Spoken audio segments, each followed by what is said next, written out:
नक्कीच ते आल्यामुळे विरोधकांची जी मोठी ते आणखी जास्त मजबूत होईल. आणि नक्कीच तुम्ही काल 1 नंबर आणि 2 नंबरचा विषय काढला, याला त्यांनी उत्तर दिलं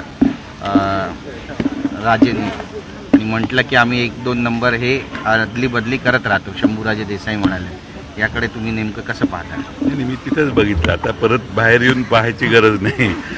परत त्याच्यावर रिपीट काय झालं ना, सभागृहातली चर्चा बाहेर त्याच्यावर काही जास्त बोलण्यात अर्थ नाही ना. त्यावेळेचा तो विषय असा. अंबादास दानवेंनी एक ट्विट केलं, त्यामध्ये ते म्हणत आहेत की राज्यात अब्जावधीचा कोट्यावधीचा निधी आला मुख्यमंत्री सहायता निधीमध्ये, मात्र केवळ 75,000च वाटप जे आहे ते करण्यात आलं प्रत्येकी. इतर बाकीचा पैसा गेला कुठे असा प्रश्न उपस्थित करतात. ही थोडीशी धक्कादायक माहिती आहे, त्याची पडताळणी करणं आवश्यक आहे.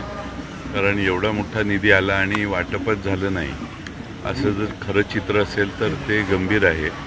विरोधी पक्षनेते विधान परिषदेत जे होते त्यांनीच ही माहिती उजेडात आणली असल्यामुळं ती योग्य असेल आणि ती जर खरी असेल तर ती धक्कादायक आहे असं मला वाटतं. सामाजिक न्याय विभागाचा जो निधी आहे तो सुद्धा वळवण्यात आलेला आहे लाडक्या बहिणीकडे. आणि दुसरा प्रश्न असा आहे की सत्ताधारी जे आमदार आहेत त्यापैकी काही म्हणतात की आम्हाला निधी मिळत नाही आहे विकास कामासाठी. विरोधकांचे जे आमदार आहेत विरोधामध्ये, त्यांना तरी निधी मिळतोय का, हा सुद्धा सवाल आहे. नाही, विरोधी आमदारांना निधी मिळण्याचे एवढं मन सरकारचं मोठं नाही आहे, त्यामुळे त्यांचा विषय पुढचाच आहे. पण जे सत्तेत आहेत तेही समाधानी दिसत नाहीत, कारण अनेकांच्या अन्याय चालू आहे. काही ठराविक आवडत्या लोकांना शेकड्यात निधी आहे आणि नावडत्या लोकांना 1 अंकी 2 अंकी निधी आहे. सत्ताधारी आमदारच नाराज आहेत, एकंदरीत ही स्थिती दिसते. आणि अधिवेशन खूप कमी कालावधीचं आहे. मला वाटतं ही समाजाला न्याय मिळेल अशी स्थिती आहे. पूर्णपणे न्याय 6 दिवसाच्या अधिवेशनात मिळणार नाही हे काळ्या दगडावरची रेघ आहे. पण विदर्भातल्या शेतकऱ्यांचे प्रश्न, विदर्भातले अनेक प्रश्न आम्ही आज पुढचे 4 दिवस जे आहेत त्या 4 दिवसात मांडणार आहोत. विरोधी पक्षाच्या वतीने तरी हे प्रश्न मांडले जातील. सुरू झालेल्या आहेत. काल देखील भेट झाली, अजित पवार आणि शरद पवारांची भेट झाली. निमित्त होतं वाढदिवसाचं, पण राजकीय चर्चा झाली असेल. मला माहीत नाही ना, मी नव्हतो तिथं, त्यामुळे मी त्याच्यावर कसं भाष्य करणार. आणि वाढदिवसाचा जेवण असेल तर सगळे येऊ शकतात.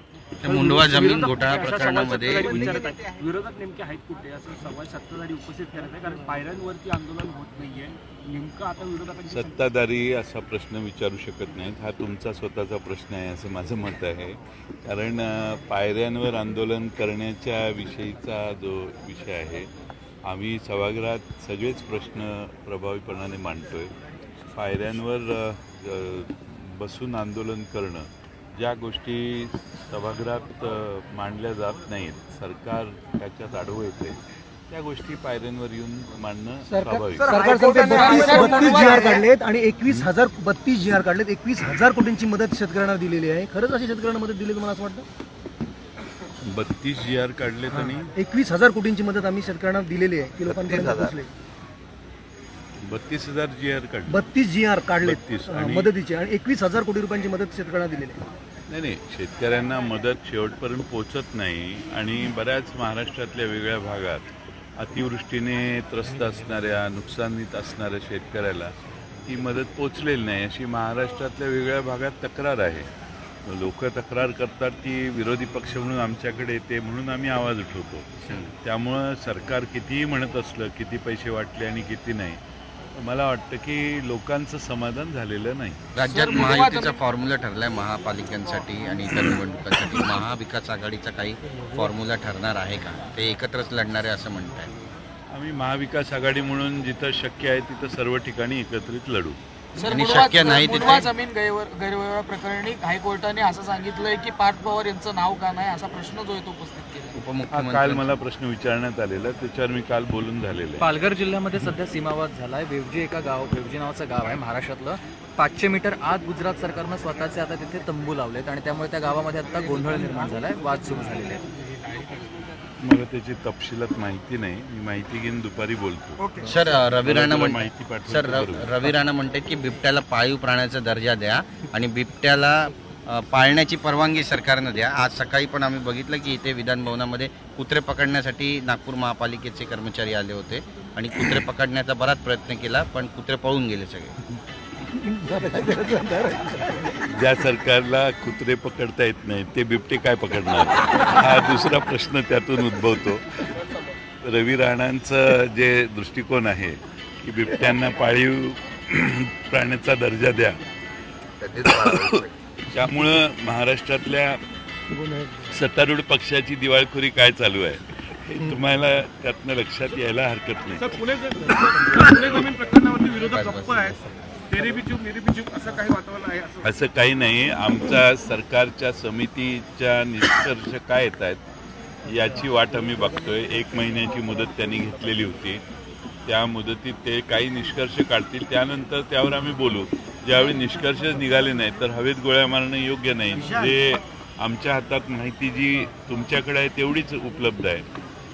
ते समिती नेमलेली आहे, ती अधिक माहिती देत असेल तर त्यानंतर त्यावर बोलणं योग्य आहे. नगर परिषदेच्या निवडणुका संपल्यात, 21 तारखेला निकाल आहे आणि अशा वेळेला सत्ताधारी पक्षच मशीनची खबरदारी घेत आहेत बाहेर बसून.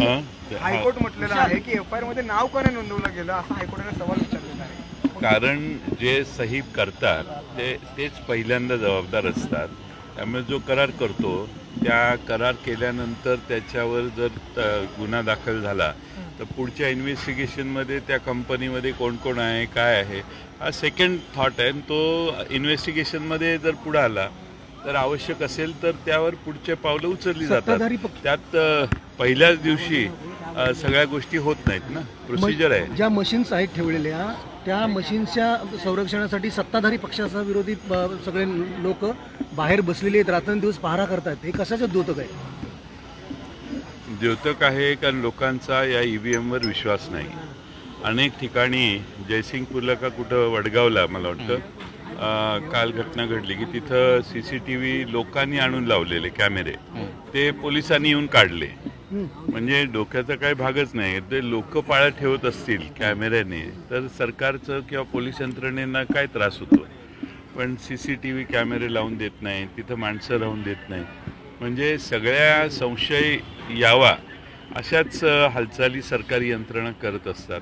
खरी वस्तुस्थिती ही आहे की त्या ठिकाणच्या लोकांना त्या EVMवर विश्वास नाही म्हणून त्याची पाळत ठेवणं, ते EVM बाहेरून हॅक होतील का याची शंका असणं, बाहेरून EVMमध्ये काही बदल होऊ शकतात अशा लोकांच्या अनंत शंका आहेत. म्हणून मी सतत सांगतोय की निवडणूक आयोगाच्या या निवडणूक पद्धतीवर लोकांचा विश्वास कमी झालेला आहे.